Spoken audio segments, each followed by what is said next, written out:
ఎక్కడికి వెళ్ళిపోయినావు అన్న? ఏం చేస్తున్నావు? ఎటు వెళ్ళిపోయినావు?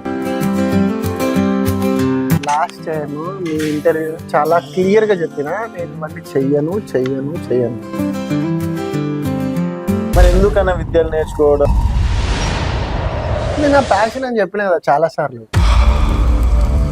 నలుగురికి ఒక మంచి వార్తలు అందించాలి, అది నేను ఒక ఫ్యాషన్ గా తీసుకొని జర్నలిజం చదివిన. ఈవెన్ మీరు కూడా తాంత్రిక విద్య అనేది ఏదో ఒకటి ఉండి చదువుతారు కదా, ఒక నలుగురికి మంచిగా కావాలని చెప్పేసి. లేదు, అది అమ్మవారి మీద నా ఇష్టంతో చదువుకుంది. నేను చదివినది graduation software employment. Lifestyle మొత్తం చేంజ్ చేసేసింది. నేను కాఫీ తాగడు తప్ప, లేకపోతే కాఫీ షాప్ లో కూర్చోడు తప్ప.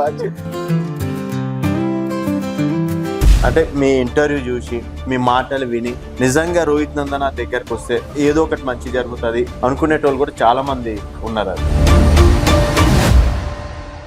గుడి కడుతున్నాము మేము కూడా, బ్రహ్మాండంగా కడతాము దశమహావిద్యలన్నీ కూడా. దానికి ఎంత పవర్ ఇస్తామని, ఎంత ఎనర్జీ ఇస్తామని అంటే చేసి అమ్మవారి దర్శనం చేసుకుంటే చాలు, దానిలో నుంచి ఉత్పత్తించేటువంటి శక్తిని, ఎనర్జీని బాడీ మీద తాకితే మీ సమస్యల పరిష్కారం కావాలి. ఆ విధంగా తయారు చేస్తున్నాము.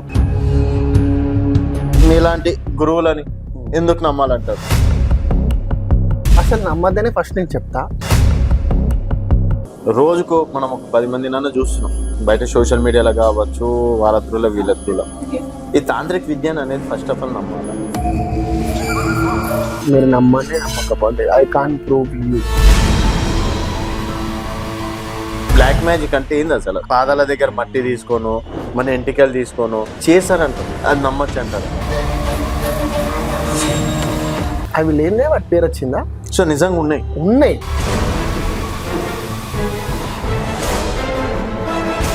ఇక్కడ నేను పాదం మోపిన మట్టితోటి, నా ఎంటికతోటి వాడు నన్ను ఎట్లా వశపరుచుకుంటాడు అన్నది జీవ శక్తి ఉంటుంది ఎంటికకు.